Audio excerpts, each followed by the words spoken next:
नमस्ते, मैं प्रभाकर चौरसिया आप लोगों के बीच में आज बातें करने वाला हूं कि गुलामी क्या होता है।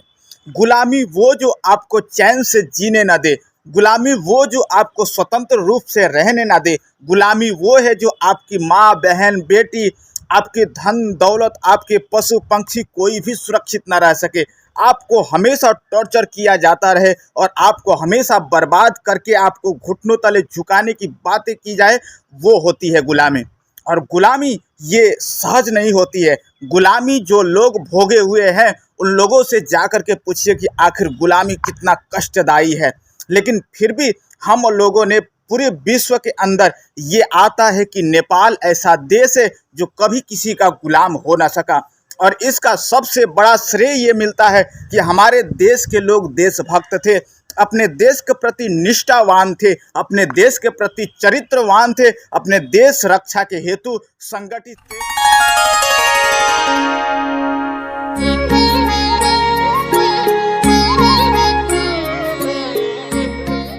और इसी एकता के कारण आज तक नेपाल कभी किसी का गुलाम नहीं हो सका।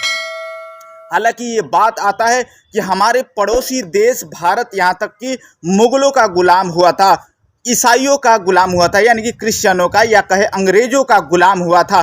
उस समय में भी हम लोगों ने नेपाल को कैसे सुरक्षित रखा और कैसे बचाए रखा, क्योंकि मुगलों के पास ऐसे हाथ हथियार नहीं थे जो हम नेपालियों से लड़ सके।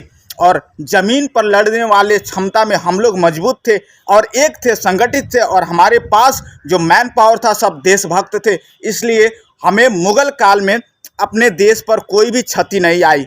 लेकिन अंग्रेज़ों के पास में अत्याधुनिक हाथ हथियार होने के कारण, तोप होने के कारण, हमारे पास नहीं होने के कारण उन लोगों से हम विजय प्राप्त नहीं कर सके। लेकिन अपनी लड़ाई लड़ते रहे, अपनी बहादुरी के साथ लड़े, जिस कारण हमारे जो अखंड नेपाल की बातें आज होती है उसमें हम लोग दार्जिलिंग सिक्किम की ओर की जगह और ये पश्चिमी, ये दक्षिणी भूभाग और उस पूर्वी भूभाग के हम जो लोग गंवा चुके हैं वो आज हमारा ही होता, लेकिन आज नहीं है।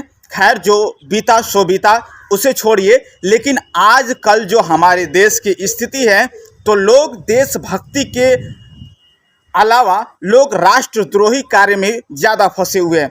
क्योंकि आजकल आप देखिए तो विदेशी फंडिंग हमारे देशों में बहुत ज़ोर शोर से चल रहा है। जो विदेशी फंडिंग है इस देश की राष्ट्रहित में राष्ट्रवादी ताकतों को कमज़ोर करने की प्रयास की जा रही है। इस देश को कैसे बर्बाद किया जा सके, एनजीओ और आईएनजीओ के मार्फत से इस देश की धार्मिक संरचना को, इस देश की सांस्कृतिक संरचना को बिगाड़ने के लिए, विद्वेष फैलाने के लिए अनेक प्रयास हो रहे हैं। और इस प्रयास में हमारे ही देश के नागरिकता प्राप्त किए हुए लोग ये प्रयास कर रहे हैं, जो कि इस देश की राष्ट्रीयता पर बहुत बड़ी प्रश्न चिन्ह है। और एक दिन ये दंगा हो सकती है, अपने ही घर में गृह युद्ध हो सकती है, इस देश में गृह युद्ध की नौबत आ सकती है।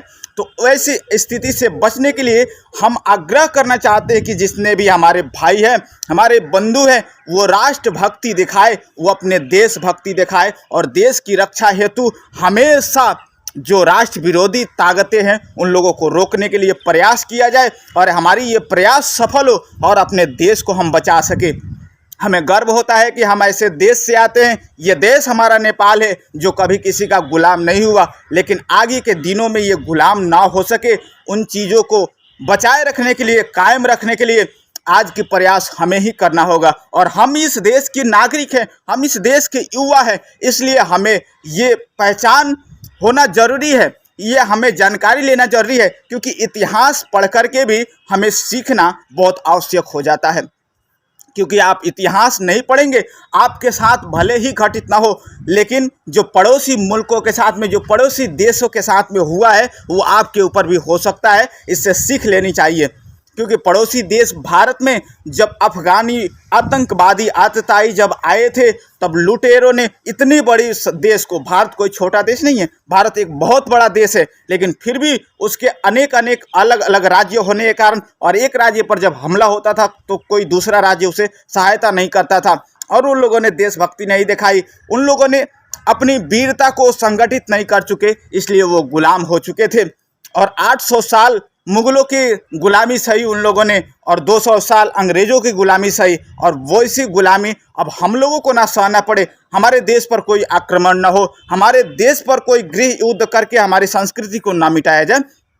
इसलिए हमें प्रयास करना है कि हमें अपना देश जुगाना है। हमारा कोई दुश्मन, कोई दोस्त नहीं है, क्योंकि हम अपने देश को जब मजबूत रखेंगे तो हम स्वयं स्वतंत्र रहेंगे। इसलिए आपसे आग्रह है, अपने देश की, राष्ट्र के हित में बोलिए और राष्ट्र की रक्षा कीजिए।